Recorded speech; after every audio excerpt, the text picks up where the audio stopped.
UKLO 1 year masters. No IELTS required up to 5 years visa. High visa success rate. నాతో పాటు ఉన్నారు ప్రముఖ ఆచార్య కసిరెడ్డి వెంకటరెడ్డి గారు. నమస్కారం అండి. నమస్కారం అండి.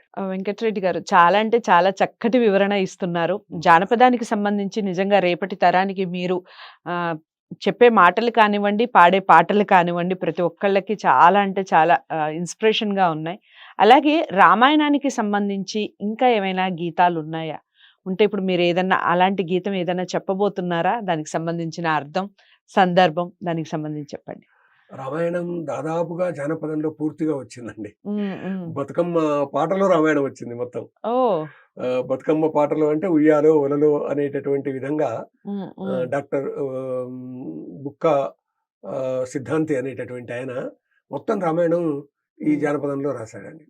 అయితే దీనికి మూలాధారంగా లభించినటువంటిది గోనబుద్ధారెడ్డి రచించినటువంటి రంగనాథ రామాయణం. ఆయన మొత్తం దిగుదలో రచించాడు. ఆ విధంగా ఆయన కొడుకులు ముగ్గురు రాశారు. అది అంటే ఈయన 6 కాండలు రాస్తే చివరిది ఆయన కొడుకులు రాశారు. కాబట్టి ఆ జానపదంలో ఉన్నటువంటిదిగా ఆ ద్విపదలో వచ్చింది. కాబట్టి జానపదంలో ఉన్నటువంటిదిగా అది ఒక చిన్న విషయం చెప్తే ఎంత బాగుంటుంది అని. అది రంగనాథ రామాయణంలో ఈ రాముని ఆజ్ఞను తీసుకొని శూర్పణఖ దగ్గరికి లక్ష్మణుడు వెళ్ళేసి దగ్గరికి వెళ్ళేసి ముక్కు పట్టుకుంటాట. అనే వరకు అప్పుడు ఆమె అడుగుతుందంట, ఏ సీమ సరసమో ఇది అనతడు, మా సీమ సరసమో మగువరో అనుచు. ఆ తర్వాత జరిగిన సంఘటన జరిగింది. ఇంత సరసంగా రాస్తాడండి ఆయన. అది ఇది ద్విపద అంటారు అనమాట. దీన్ని ఒకవేళ యాక్చువల్గా ముక్కు పట్టుకొని కోయడానికి పోతే అలాంటి నిజంగా అలాంటి మాట అడగడం, ఆ సందర్భం ఆయనకి గుర్తు రావడం నిజంగా విశేషమేనండి. ఆమె అడగడం, అవును, ఆమె అడిగినట్టుగా అతను ఇది సరసం అనే మాట మాట్లాడటమే చాలా గొప్ప సందర్భం. సరసం కొరకు వచ్చింది. రాముడు దూరంగా ఉన్నాడు, ఈ రామునికి భార్య ఉన్నది కాబట్టి ఇతనికి భార్య లేదు అనుకొని ఇతను నా దగ్గరికి వస్తున్నాడు అనుకున్నది శూర్పణఖ. కానీ శూర్పణఖ వచ్చినటువంటి ఆ సంఘటనే ఆ తర్వాత సీతాభరణానికి కారణమైందండి. ఆమె అక్కడికి వెళ్ళేసి రావణాసురునికి ఈ సంగతి చెప్పడం. అంటే ఇంకొకటి కూడా కథ అంతా కూడా మనకు తెలిసినటువంటి విషయమే, లోకంలో అందరికీ తెలిసిందే. రావణాసురుడు తర్వాత కుంభకర్ణుడు వీళ్ళందరూ కూడా పూర్వం జయ విజయులుగా ఉన్నటువంటి వారు. శాపం కారణంగా హిరణ్యకశిపులుగా, ఈ రావణ కుంభకర్ణులుగా, శిశుపాల దంతవక్తులుగా, రావణాసురుడు కూడా అసలు నిజానికి చాలా గొప్ప భక్తుడండి. గొప్ప భక్తుడు, మేధావి. వేదం చదువుకున్నటువంటి వాడు. వేదం ఎలాగా చదవాలో మంత్రతంత్రాలతో సహా స్వరాలు తెలిసినటువంటి అంత గొప్ప మేధావి. లంకలో వేదనాదం వినిపించేదంట.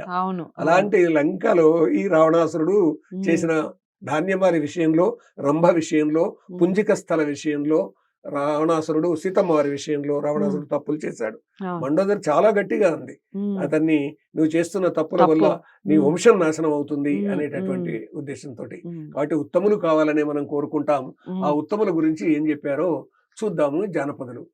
ఉత్తముని పేరేమి ఊరు పేరేమి, ఉత్తముని పేరేమి ఊరు పేరేమి, సత్యపురుషులగన్న సాధ్వి పేరేమి, ఉత్తముడు దశరథుడు ఊరు అయోధ్య, సత్యపురుషులగన్న సాధ్వి కౌసల్య, ఇల్లాళ్ళు ముగ్గురే ఈ దశరథునకు, పిల్లాళ్ళు నలుగురే ఈ దశరథునకు, పిల్లాన్లు నలుగురే పేరు గలవారు, అయోధ్యలో వారు అందరున్నారు, సయోధ్యలో వారు సరిలేని వారు.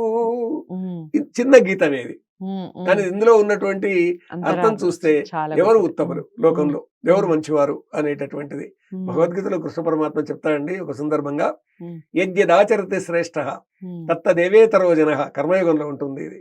యజ్ఞదాచరతి శ్రేష్ఠ తత్తదేవేతరో జన సయత్ ప్రమాణం కురుతే లోక తదనువర్తతే.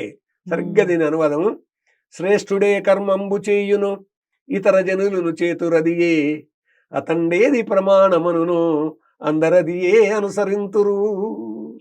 ఉత్తముడైనటువంటి వాడు ఒక పని చేస్తే మిగతా వాళ్ళందరూ ఆ పని చేస్తారు. గాంధీ గారి వెంబడి పరిగెత్తారు కదా జనం. లోకనాయక్ జయప్రకాష్ నారాయణ వెంబడి కూడా పరిగెత్తారు కదా, మరో క్రాంతి తెచ్చినటువంటి సందర్భంగా. కాబట్టి నేతాజీ వెంబడి, వివేకానందుని వెంబడి, ఇలాగా జనం ఎందుకు వాళ్ళ వెంబడి వెళ్ళారంటే వీళ్ళు ఉత్తముడు. శ్రేష్ఠుడే కర్మంబు చేయును ఇతర జనులను చేతురది, అతండేది ప్రమాణమనను. అతడు ఇది ప్రమాణం అంటాడు. ఇది శాస్త్ర సమ్మతం ప్రమాణం అంటే ఇది రాజ్యాంగ సమ్మతం ఇవాళ చెప్పాలంటే అని అంటే అది మిగతా వాళ్ళందరూ కూడా అది తెలిసినా తెలియకున్నా అతను అన్నది సరైంది. ఎందుకంటే అతను శ్రేష్ఠుడు. అతని మాట శాస్త్రబద్ధంగా ఉంటుంది, ధర్మబద్ధంగా ఉంటుంది, రాజ్యాంగబద్ధంగా ఉంటుంది అనేటటువంటిది. కాబట్టి ఉత్తముని పేరేమి ఊరు పేరేమి అని అంటే ఉత్తముడు దశరథుడు, ఊరు అయోధ్య. సత్యపురుషుల గన్న సాధ్వి పేరేమి, సత్యపురుషుల గన్న సాధ్వి కౌసల్య. అంటే వీళ్ళు సత్యపురుషులు ఎలాగైనారు, ఎక్కడ వస్తుందంటే ఈ అంశము ఈ మారీచుడిని మాయలేడిగా మారి పొమ్మంటాడు రావణాసురుడు. అప్పుడు రామో విగ్రహం ధర్మ అని మారీచుడు చెప్తాడండి రావణాసురునికి. చెప్తే ఏమంటాడంటే సత్యమేవ ఈశ్వరో లోకే సత్యే ధర్మ ప్రతిష్ఠిత సత్యమూలాని సర్వాణి సత్యాన్నాస్తి పరంపదం, సత్యమే దైవము అని అంటాడు అనమాట. అందుకే సత్యనారాయణ వ్రతం చేయడం అనే ఉద్దేశం అదే, అంటే సత్యాన్ని పాటించాలని. అంటే ఆధునిక కాలంలో కూడా గాంధీజీ తదితరులు కూడా సత్యం యొక్క ప్రామాణ్యాన్ని లోకానికి అందించారు కదా. కాబట్టి సత్యపురుషుల గన్న సాధ్వి కౌసల్య. ఉత్తముని పేరు దశరథుడు. ఇల్లాండ్లు ముగ్గురే ఈ దశరథునకు, పిల్లాండ్లు నలుగురే పేరు గలవారు. వాళ్ళు చెప్పడం చూడండి ఏ విధంగా ఉంది. రామ లక్ష్మణ భరత శత్రుఘ్నులకు చదువు చెప్పిన వారు వశిష్ఠులండి. ఆశ్రమంలో వశిష్ఠులు చదువు నేర్పారు. కాబట్టి ఆ విధంగా వాళ్ళు 10-12 సంవత్సరాల వరకే పూర్తిగా నేర్చుకున్నారు. అలాంటి వాళ్ళు అయోధ్యలో ఉన్నారు, సయోధ్యతో ఉన్నారు. అయోధ్య అంటే ఏ యోధులు దేశం మీద దండయాత్ర చేసినా కానీ వాళ్ళు గెలవలేరు, అయోధ్యనే గెలిచి ఉంటుంది అనేటటువంటి ఉద్దేశంతో ఆ విధంగా అయోధ్యకు అర్థం చెప్తారు. సయోధ్యతో ఉన్నారు అంటే కలిసి ఉన్నారు అనేటటువంటిది. అంటే రామలక్ష్మణ భరత శత్రుఘ్నులు ఆ విధంగా కలిసి ఉన్నారు. ఏ కారణంగా ఇది అడవికి వెళ్లాల్సి వచ్చింది అని అంటే దానికి కూడా లోకానికి ఇచ్చినటువంటి సందేశం మనకు అక్కడ అందుతుంది. అధికార పీఠం మీద కూర్చోవడం ముఖ్యం కాదు, ఎవరు బాధపడుతున్నారో ఆ బాధపడుతున్న వాళ్ళ బాధలను దూరం చేయడం అనేటటువంటిది ముఖ్యం. అధికారంలో ఉన్నటువంటి వారికి వారు కుర్చీ మీద కూర్చోవడం కాదు ముఖ్యం, అది పెద్ద కుర్చీ మీద కూర్చోవడం కాదు ముఖ్యం. ఇది జ్ఞానం అంటే ఇంతేనండి.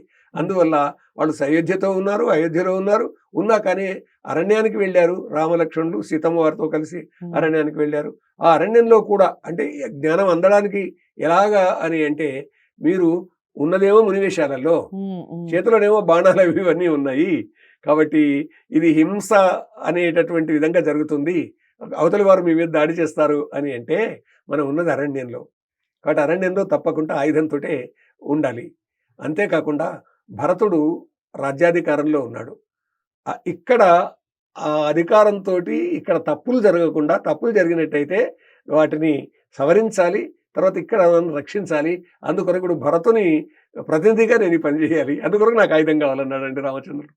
ఇద్దరి మధ్యన ఒక 80-90 శ్లోకాల చర్చ జరుగుతుందండి. అంత చర్చ జరుగుతుంది హింసల మీద. ఆయుధాలు ధరించాలా వద్దా అడవిలో ఉన్నటువంటి సందర్భంగా అనేటటువంటిది. కాబట్టి ఇదండి జ్ఞానం అంటే. జానపదుల గీతంలో జ్ఞానం ఉంది అని అంటే దాని వెనుక ఇది. కాబట్టి అయోధ్యలో వారు బాగున్నారు, పేరెన్ని అన్నటువంటి వారు అని 3 భార్యలు 4 పిల్లలు అందరూ కలిసి ఉన్నారు అనేటటువంటిది ఆ విధంగా చెప్పడం ఇందులో ఉంది. ఇంకొక విషయం అండి, దీంట్లో ఉన్న అంతరార్థం ఏంటి అని అంటే దశరథునికి సంతానం లేదు, సంతానం కలిగింది అనేటటువంటిది ఉంది కదా. సంతానం కలగడానికి ముందు దశరథుడు తనకు సంతానం లేదని చింతిస్తుంటాడు. అతను అడవికి వేటకు వెళ్తాడు. ఆ వేటలో శ్రవణ కుమారునికి వీరి బాణం తగిలి శ్రవణ కుమారుడు చనిపోతాడు. ఆ చనిపోయిన సందర్భంగా అతని తల్లిదండ్రులు ఎవరైతే వాళ్ళు సన్యాస వృత్తిలో ఉన్నటువంటి వారు వ్యాపారాన్ని వదిలిపెట్టి వాళ్ళకి సేవ చేయడానికి కొడుకున్నాడు. అప్పుడు వాళ్ళు ఈ కొడుకు చనిపోయినాడు, ఇతడు కారకుడు అని అంటే మేము కూడా చనిపోతున్నాం, మేము ఇక బ్రతకం, నీవు కూడా నీ కొడుకు వియోగంతో మొరనింతువుగా కానీ శాపం ఇస్తారండి. దశరథుడు అక్కడి నుంచి వాళ్ళు ఇచ్చిన శాపానికి దండం పెట్టి వాళ్ళందరికీ కూడా చేయాల్సిన కర్మకాండాలన్నీ చేసి 3 చనిపోతారండి. చాలా విషాద ఘట్టం శ్రవణ కుమారుని సందర్భంలో. దశరథుడు అంత విషాదంలో వాళ్ళకి చేయాల్సిన కర్మకాండాలన్నీ చేసి అక్కడి నుంచి బయలుదేరుతూ వచ్చేసి కొంత దూరం వచ్చిన తర్వాత మహానందం కలుగుతుంది. నాకు సంతానమే లేదు, నీ కొడుకు వియోగంతో చనిపోతాడు, తప్పకుండా నాకు సంతానం కలుగుతుంది. ఇదండి ఇక్కడ కుమారులు నలుగురు అనేటటువంటి మాట వెనుక అంత పరమార్థం ఉన్నది. దీన్ని బాగా విస్తరించి రాసినటువంటి వాడు అయ్యలరాజు రామభద్రుడు రామాభ్యుదయం అని కావ్యాన్ని రాసి ఈ దశరథుని యొక్క ఆనందాన్ని వివరిస్తాడండి అక్కడ. అంటే ఈ సృష్టి నిరంతరం జరగాలి, కుటుంబం ఒక దగ్గర ఆగిపోకూడదు, ఆ తర్వాత తరం రావాలి, దేశాన్ని రక్షించడానికి దేశ ప్రజలు ఉండాలి, కుటుంబాన్ని రక్షించడానికి ఆ కుటుంబంలో సంతానం అభివృద్ధి కావాలి. ఇది ఇంత మహార్థం దాగి ఉందండి ఈ జానపదం గీతంలో. చాలా అంటే చాలా చక్కగా చెప్పారు. రామాయణం అంటేనే రాముణ్ణి తలుచుకుంటేనే అసలు సర్వ పాపాలు పోతాయని నమ్మేవాళ్ళు చాలా మంది. మరి అలాంటి రాముడి వెనకాలున్నటువంటి కథలు, రాముని జననం వెనకాలున్నటువంటి కథలు అసలు ఒకటి కాదు, ఎన్నో ఇలా చెప్పుకుంటూ పోతే దశరథుడికి ఎందుకు అంతమంది భార్యలు, ఎలా ఉన్నారు వాళ్ళు, ఎలా కలిసి ఉన్నారు, ఒక పాట రూపంలో చక్కగా చెప్పుకునే సందర్భం. ఎంత చక్కగా వివరించారు గురువుగారు. మీ అందరికీ నచ్చిందనే అనుకుంటున్నాను. తప్పకుండా ఇలాంటివి ప్రతి వీడియోలో చెప్తూనే ఉన్నాను. అందరికీ చేరవేయండి. కారణం ఏంటంటే రేపటి తరానికి తెలియాలి. అసలు జానపదం అనేది ఒకటి ఉందా అన్న క్వశ్చన్ రాకూడదు రేపటి పిల్లలకి. కాబట్టి మనందరం కూడా పిల్లలకి నేర్పించే క్రమంలో వీటిని అందరికీ షేర్ చేద్దాం. ఛానల్ని సబ్స్క్రైబ్ చేసుకోండి. మరో జానపదానికి సంబంధించిన గేయం యొక్క వివరణతో మళ్ళీ మీ ముందుకు వస్తాను. అంతవరకు సెలవు. నమస్తే.